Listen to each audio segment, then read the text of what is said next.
राधे राधे दोस्तों, स्वागत है आप सभी का आपके अपने चैनल सनातन धर्म पर। दोस्तों, शास्त्रों के अनुसार महालक्ष्मी व्रत माता लक्ष्मी को प्रसन्न करने, धन ऐश्वर्य सुख समृद्धि की कामना से किए जाते हैं। यह व्रत भाद्रपद माह के शुक्ल पक्ष की अष्टमी से प्रारंभ होते हैं। इसी दिन राधा अष्टमी का पर्व भी मनाया जाता है। यह महालक्ष्मी व्रत आश्विन मास के कृष्ण पक्ष की अष्टमी में समाप्त हो जाते हैं। वैसे तो यह व्रत पूरे 15 दिन करते हुए 16वें दिन इस व्रत का उद्यापन किया जाता है, परंतु कभी कभी तिथि के घटने या बढ़ने के कारण दिनों की संख्या कम या ज्यादा हो सकती है। धार्मिक मान्यता के अनुसार इस व्रत में मां लक्ष्मी की श्रद्धा भाव से पूजा पाठ, व्रत उपवास करने से धन वैभव की प्राप्ति होती है। घर की दुख दरिद्रता, आर्थिक संकट शीघ्र ही समाप्त हो जाता है। तो आज की वीडियो में मैं आपसे शेयर करने वाली हूँ कि साल 2024 में महालक्ष्मी व्रत कब शुरू हैं, कब समाप्त हैं, महालक्ष्मी व्रत कब धारण किए जाएंगे। यदि आप पूरे 16 दिन के महालक्ष्मी व्रत नहीं कर पाते हैं तो कितने दिन के व्रत करें जिससे मां लक्ष्मी की अपार कृपा आपको मिल जाए। और जानेंगे महालक्ष्मी व्रत की पूजा विधि क्या है, इस दिन किस मंत्र के जाप से मां लक्ष्मी को प्रसन्न किया जा सकता है और किस वस्तु का भोग लगाएं।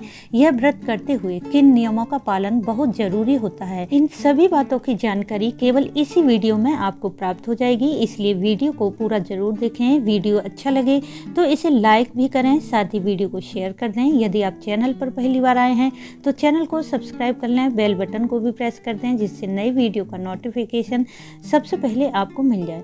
दोस्तों, साल 2024 में महालक्ष्मी व्रत 11 सितंबर दिन बुधवार से प्रारंभ है और समाप्त हैं 24 सितंबर दिन मंगलवार को। इस बार महालक्ष्मी व्रत 14 दिनों के पड़ रहे हैं। अष्टमी तिथि शुरू है 10 सितंबर की रात्रि 11:11 पर और समाप्त है 11 सितंबर की रात्रि में 11:46 पर। उदया तिथि के अनुसार अष्टमी तिथि 11 सितंबर को पड़ रही है, इसलिए 11 सितंबर दिन बुधवार को ही महालक्ष्मी व्रत धारण किए जाएंगे और इसी दिन राधा अष्टमी का पर्व भी मनाया जाएगा।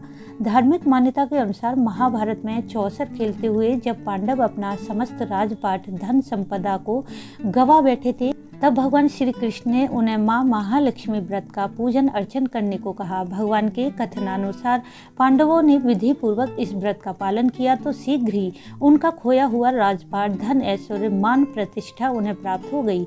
इस प्रकार अत्यंत ही महत्वपूर्ण है महालक्ष्मी व्रत। यह व्रत स्त्री पुरुष कोई भी कर सकता है। यदि आपके पास 15 दिन तक यह व्रत करने का समय नहीं है या फिर आपकी शारीरिक क्षमता नहीं है कि आप यह व्रत पूरे 15 दिनों को कर पाएं, तो आप इन व्रत को पहले 3 दिन कर सकते हैं और आखिरी के 3 दिन कर सकते हैं। या फिर पहला भाद्रपद शुक्ल पक्ष की अष्टमी का व्रत करें, फिर पूर्णिमा का व्रत कर लें और फिर अंतिम आश्विन कृष्ण पक्ष की अष्टमी का व्रत करें। इस प्रकार भी आप कर सकते हैं। कहने का अभिप्राय है कि अपने समय, सुविधा और सामर्थ्य के अनुसार यह व्रत आप कर सकते हैं। क्योंकि इस बार महालक्ष्मी व्रत 14 दिनों के पड़ रहे हैं, इसलिए आप चाहें तो पूरे 14 दिन फलाहार द्वारा व्रत कर सकते हैं। परंतु यदि यह संभव ना हो तो आप सुबह के समय फलाहार कर लें और शाम को सात्विक भोजन ले सकते हैं। इस प्रकार आप यह 15 दिन तक व्रत कर सकते हैं। अब मैं आपको महालक्ष्मी व्रत के कुछ आवश्यक नियम बता दूं, क्योंकि व्रत पूजन में नियमों का पालन करने से ही व्रत पूजा का संपूर्ण फल प्राप्त होता है। पहला नियम है कि जब आप यह व्रत शुरू करें उससे एक दिन पहले अपने घर और जहाँ पूजा करेंगे आप उस स्थान को अच्छे से साफ स्वच्छ कर लें, क्योंकि ऐसा माना जाता है कि माँ लक्ष्मी को स्वच्छता, शुद्धता प्रिय है। जहाँ गंदगी होती है उस घर में माँ लक्ष्मी एक क्षण भी नहीं रुकती, फिर चाहे वह घर श्री हरि के भक्त का ही क्यों न हो। दूसरा नियम है कि जितने दिन आप माँ महालक्ष्मी का पूजन व्रत करेंगे उतने दिनों तक घर में प्याज, लहसुन, मांस, मदिरा, तामसिक वस्तुओं का प्रयोग नहीं करना चाहिए। घर में कलह क्लेश न करें, पर निंदा, क्रोध, झूठ बोलना, इन दुर्गुणों से दूर रहें और ब्रह्मचर्य का पालन करें। इन नियमों का पालन करते हुए पूरी श्रद्धा भाव से माता का दोनों समय पूजन और आरती करते हैं, माता को भोग अर्पित करते हैं, तो बिना व्रत करे भी आप पर माँ महालक्ष्मी की कृपा अवश्य होगी। बात करें इस व्रत की पूजा विधि की, तो माता महालक्ष्मी के व्रत में चौकी लगाकर कलश की स्थापना करके ही पूजन किया जाता है। व्रत में पहले दिन अर्थात 11 सितंबर की सुबह ही स्नान आदि याद करके आपको व्रत का संकल्प करना है कि आप किस प्रकार कितने दिनों तक यह व्रत करेंगे। मतलब आप फलाहार से व्रत करेंगे या फिर एक समय सात्विक भोजन लेंगे। जैसे आप व्रत करें उसी प्रकार संकल्प कर लें। संकल्प के समय आप अपने मन की कामना भी बोल सकते हैं। चौकी पर लाल वस्त्र बिछाकर जल से भरा कलश स्थापित करें। इस पर पंचपल्लव लगाकर चावल से भरा पूर्ण पात्र रखें और इस पर नारियल रख दें, क्योंकि नारियल माँ महालक्ष्मी का स्वरूप होता है, इसलिए नारियल जरूर रखना चाहिए। इसके बाद माँ लक्ष्मी की हाथी पर बैठी हुई मूर्ति या फोटो रखें, क्योंकि इस व्रत में माँ लक्ष्मी के गज लक्ष्मी स्वरूप का पूजन किया जाता है।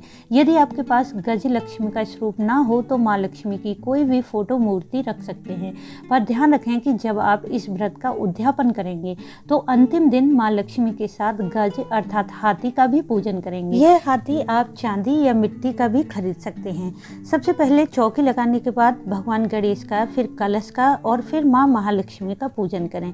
इस व्रत में माँ लक्ष्मी का षोडशोपचार विधि से पूजन किया जाता है, परंतु यदि आपके पास सभी पूजा सामग्री नहीं है तो आप पूजन में अक्षत, पुष्प, रोली, धूप दीप इत्यादि से माता का विधि पूर्वक पूजन करें। यदि संभव हो तो माता को सुहाग की सामग्री भी अर्पित करें। साथ ही माता को किसी फल या मिठाई का भोग लगा सकते हैं। चाहे तो घर पर खीर या हलवा बनाकर माँ को अर्पित कर सकते हैं। इस व्रत में सुबह शाम माता का पूजन करें, आरती करें, दोनों समय माता को भोग लगाएं। इन दिनों माँ महालक्ष्मी को प्रसन्न करने के लिए नित्य प्रति श्री सूक्त या फिर कनकधारा स्तोत्र का पाठ आप कर सकते हैं। श्री सूक्त का यदि आप पाठ करते हैं तो इसके 16 पाठ करें, और या फिर कनकधारा का पाठ करते हैं तो इसके 11 पाठ आप कर सकते हैं। परंतु यदि आपके पास समय नहीं है तो दोनों में से किसी एक का भी पाठ आप चाहें तो सुबह शाम कर सकते हैं या फिर एक समय भी कर सकते हैं। यह आपकी अपनी इच्छा है कि आप किस समय करेंगे। माता लक्ष्मी की संपूर्ण कृपा पाने के लिए आप इस व्रत में माता के इस मंत्र की कम से कम 16 माला का जाप जरूर करें। मंत्र है ओम श्रीम ह्रीम श्रीम कमले कमलालय प्रसीद प्रसीद श्रीम ह्रीम श्रीम महालक्ष्मी नमः। यदि संभव हो तो कमल गट्टे की माला पर इस मंत्र का जाप करें। यह माँ लक्ष्मी का महामंत्र है। इस मंत्र का जाप करने से हर प्रकार का आर्थिक संकट समाप्त हो जाता है, धन, सुख, संतान, सौभाग्य मिलता है, अष्ट सिद्धि की प्राप्ति होती है। और एक और बात, इस व्रत में माँ लक्ष्मी का पूजन करते समय एक पीला धागा या कलावा ले सकते हैं। इसमें हर दिन एक गांठ लगाकर पूजन करें।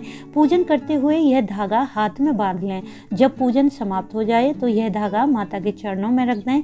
उद्यापन के दिन इस धागे का भी पूजन करें। यह व्रत 16 साल तक किए जाते हैं। हर साल इस धागे को संभाल कर रख लें। 16वें साल इन सभी धागों का विसर्जन कर दें। माँ लक्ष्मी का पूजन करते समय महालक्ष्मी व्रत कथा का पाठ भी जरूर करना चाहिए। दोस्तों, हम कोई भी पूजा पाठ या मंत्रों का जाप करते हैं तब उस समय हमारी श्रद्धा और विश्वास का होना अत्यंत आवश्यक है। इसलिए भक्ति भाव के साथ पूर्ण श्रद्धा भाव से माता महालक्ष्मी का इन दिनों पूजन करें, मंत्रों का जाप करें तो आपकी कामना निश्चित ही पूरी होगी। उम्मीद करती हूँ इस वीडियो से आपको लाभ अवश्य मिलेगा। वीडियो अच्छा लगा हो तो इसे लाइक, शेयर और सब्सक्राइब जरूर कर लें। वीडियो अंत तक देखने के लिए आपका धन्यवाद। राधे राधे।